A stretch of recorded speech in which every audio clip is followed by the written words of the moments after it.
All right, boys and girls, today is Thursday, May 7th. I can't believe it's already Thursday. I feel like this week is going by quickly. So for reading, your skill is going to be points of view. You're going to be using Prudy's problem and how she solved it. This is day one.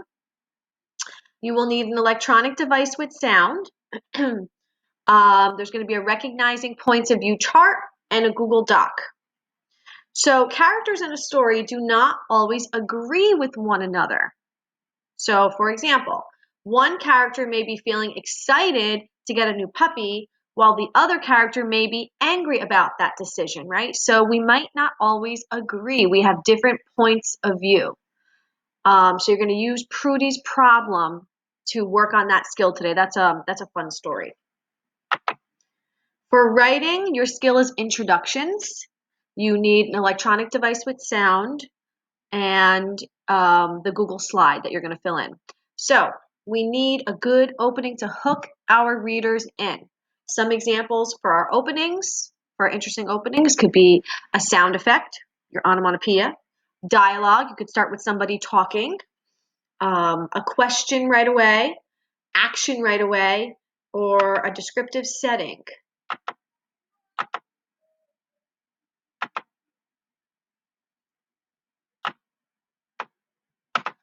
For foundations, your skill is story time. You need an electronic device with sound. The Red Planet is the name of the story, and a Google Doc. Reading a story more than once will help you comprehend the story so much better. After you read, you will be writing your own story about Mars. Ooh, fun. More fantasy there. Partial sums, day 2. You need an electronic device with sound and your Google Doc. So from yesterday, partial sums simply means that we're coming up with different parts that will make a sum. So you're taking your tens place, taking your ones place, you're taking those two parts and you're adding them together. So remember, your flats is your hundreds, your longs are your tens, your cubes are your ones.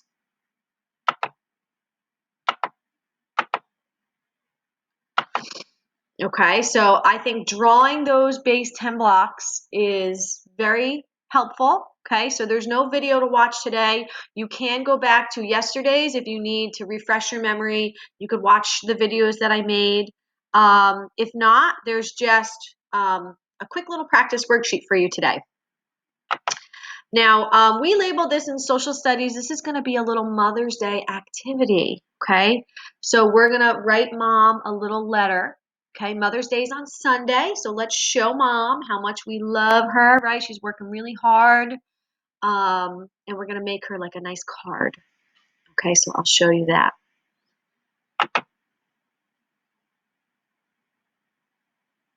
So let's head into our classroom. So I'll go through the checklist. Today's Thursday. So again, you can open this up, just check that it's done. You could print it if you want, up to you. So Raz Kids, so always, Raz Kids is always great to do. You should still be reading for at least 20 minutes a day. So you could go on Raz Kids, have fun with that, pick a book of your choice. Reading, there's a reading activity on Google Classroom, and you're going to turn in the Google Doc. Math, math is an optional turn in. Once again, you can email, email a picture. You can print out the worksheet if you want, fill it out. Or if it's easier to just copy the problems down onto a piece of paper, Mom can take a picture of it and send it to me. That's optional. Then you can do IXL for math. Okay, that's there too. Your journal writing is optional, doesn't need to be handed in. But you are going to turn in the Google slide. Foundations, you're going to watch the video, complete the assignment posted, and turn in the Google Doc. And then social studies, Yeah, this is not updated because this should be the Mother's Day. The Mother's Day, it's not due today. It's not due until tomorrow. So that's what should be here. We have to update that to say the Mother's Day. All right, so for math, again, it's going to be the very top assignment, partial sums practice. So you can review the videos from yesterday if you need, and then there is a Google Doc. So similar to yesterday, okay, so same thing with this. You're going to want to, there's 6 problems. If you want to take these 6 problems and just write them down on a scrap piece of paper, like a piece of paper that you have at home, you could write the problems down, take a picture of it, and mom or dad can send it to me. Probably will be your easiest way with this sheet. But it's the same idea. You're going to draw your numbers 43. Draw your 4 longs and your 3 cubes. Draw your 2 longs and your 4 cubes, and then add them together. How many 10s goes here? How many 1s goes here? And then you add it together. Okay, so this is similar practice from yesterday. All right, then for writing, we're doing our hooks. So after brainstorming and planning your story, you're ready to write an introduction. Watch the video about writing an introduction. You will see that an introduction does a few important things. An introduction gets the reader interested and helps to set the stage. Get the reader interested. Do you remember the types of introductions that we have practiced? Sound, dialogue, action, descriptions are types of introductions that we've tried last time and we wrote together. This time we'll practice at least 3 and then put our favorite 2 together. Help set the stage. Now you need to introduce the character and describe the setting. The reader should be able to visualize the character and setting. It is helpful to describe the weather as part of your setting and give the reader some information about your main character, because you want to be as descriptive as possible.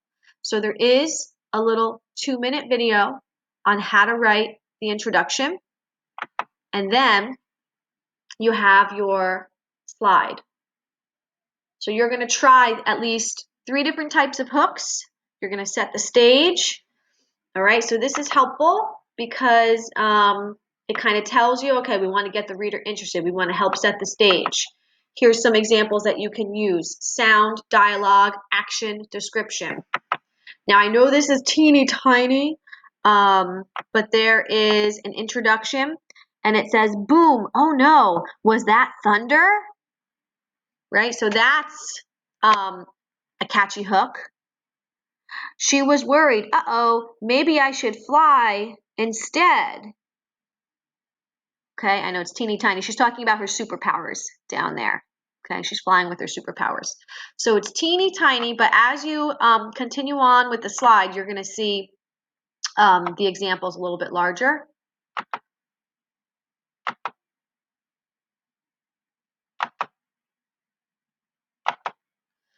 Okay, so let's try hooking your reader with a sound. Okay, so you could type a sound here. Type sounds, okay? Then dialogue. Here's an example. Watch out for that skunk, screamed Tom McTurkey. So they give you an example. Try dialogue here. Action. Here's an example. The elephant shrunk to the size of a Lego right in front of Erica the giraffe's eyes. Okay, so you could type your examples here. Description. The sky was dark and stormy. Captain One Leg could smell rain in the air and feel the air start to get heavy. And you could do your examples here. Okay. Boom. Oh no, was that thunder? Put 2 of your hooks together to get your reader interested. Type them in the box below. So try 2 of them together here. Now you need to introduce the character and describe the setting. It's helpful to describe the weather as part of your setting and give the reader some information about your main character. Okay, now think about, so we've done this before. Introduce your character. So remember in our stories that we wrote in class, we were saying about our character how your character's blonde hair was blowing in the wind and her blue eyes were glistening in the sunlight, right? You don't want to just say like, the unicorn was white. It had a pink tail, right? So put it into your story. So if you want to say, as the unicorn was running on Mars, right? Remember, it's a fantasy story. So wherever you're, whatever you're writing about, or your alien, right? So as your unicorn was running, its pink tail was flying in the wind and its white fur was shimmering in the sun. You want to incorporate it into your story. Okay. And then for your setting, you want to talk about, well, what kind of day is it? Is it a sunny day outside? Did your character look up and saw the beautiful blue sky? Was it cloudy? Was it rainy? Was it stormy? Are you in outer space? What's it like there? Okay, so incorporate that into your story. Put it all together, copy and paste your hook and setting. Okay, so you're going to do that there. And then just remember, you want to hook your reader. You don't try not to start with one of those dead openings like one day, one sunny morning, right? Those are very commonly used, right? We've seen them so many times that it is just not interesting to the reader. The reader's not going to want to continue reading if we kind of start with one day, one time. So try to avoid doing that and then use like some of those creative examples to help you write your own. And then, most importantly, if you're going to listen to one thing that I'm going to say today, after you fill this out, press the X, okay? Make sure you're doing it through View Assignment. When you X out of the Google Slides, press the Turn In button right here. Turn in. Do not share with me. Press the Turn In button for Google Slides. Any Google Slides, please share, turn in. Turn in. That's the way you're going to submit it to me. Press the Turn In button. Okay.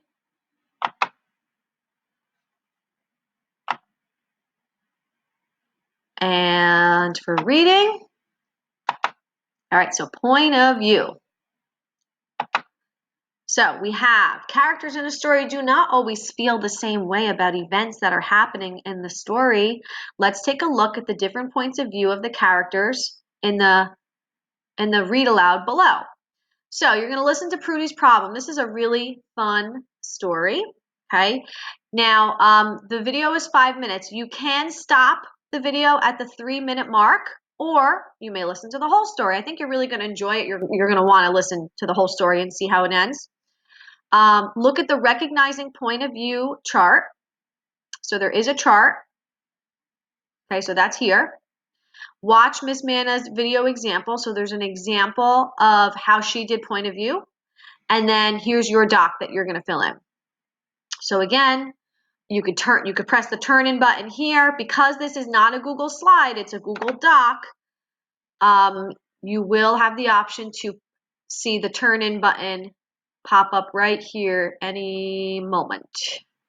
There it is. You could press turn in here. But with the slides, you're not going to see a turn in button. So don't press the share button.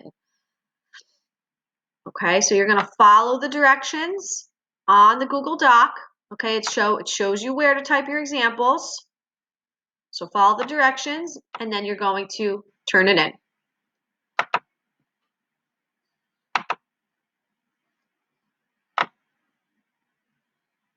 For foundations, we have our story time. So you're going to reread The Red Planet. So the red planet is here. And then you're going to write your own story about Mars. Use the prompts below to help you. Okay. All right. So the text is expository. It's nonfiction, okay, because it gives us information about the topic. So choose one of the following ideas, and you're going to write a story. a story. So it's not going to be informational. You're not going to tell me all about Mars. You're going to write a story. So you need characters, a setting, a problem, a solution.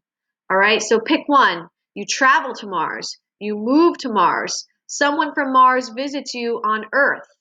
So again, up to you. This could be, this is your story. You could make it however you want. If you want it to be like a realistic type of a narrative story, that's fine. If you want it to be more fantasy, which I think is probably where everybody's going to go, because I'm sure you're going to go to Mars and there's going to be aliens there, or something's going to happen, right? So, let's face it, you're going to Mars, so this is definitely going to be more of that fantasy type of story, where all wacky things are probably going to happen. So have fun with that, and then you can press the turn in button when you're done. So I'm excited to read some of these fun stories about Mars. So that's a fun activity for you. And then finally, we go down to, you're going to find this in social studies. Okay, this is a Thursday, Friday activity. So you have today and you have tomorrow. It's pretty quick though. I think you'll finish it all in one day, but if you don't, it's not due until tomorrow.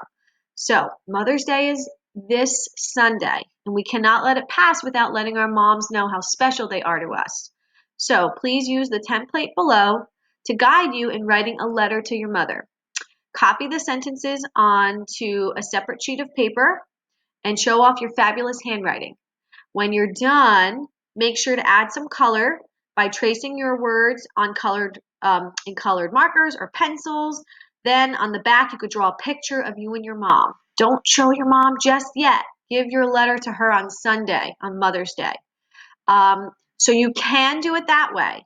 The other thing, if you want to like kind of type it up for her and print it out, if you're able to do that, you could do that too. So, but just know that you're going to have to, dear, you have to erase like all of these little dashes here. And if you want to say, dear mom, dear mommy, whatever you call her, happy Mother's Day. Thank you for being a blank mom. So again, you have to delete all of those dashes before you do this, okay? Delete, because you're not going to be able to like write on top of them, right? When you, see what happens when you write? You have to just make sure you delete, thank you for being a loving mom, a nice mom, a caring mom, okay? So whatever you choose to write, delete the dashes if you're going to do it in the Google Doc. You don't have to. Again, you can handwrite it, make her a nice handwritten card. But if you have a printer and you would rather do that, that's what you would do. So you have to just delete those little dashes. You could fill this in. Make sure you put your name at the bottom, okay? And then don't show mom until Sunday, okay? Do something special for her on Sunday. And then if you want to, you could turn this in, share it with me, but most importantly, share it with mom. Okay, and that is all. That is all for today, Thursday. I'm going to take your questions now.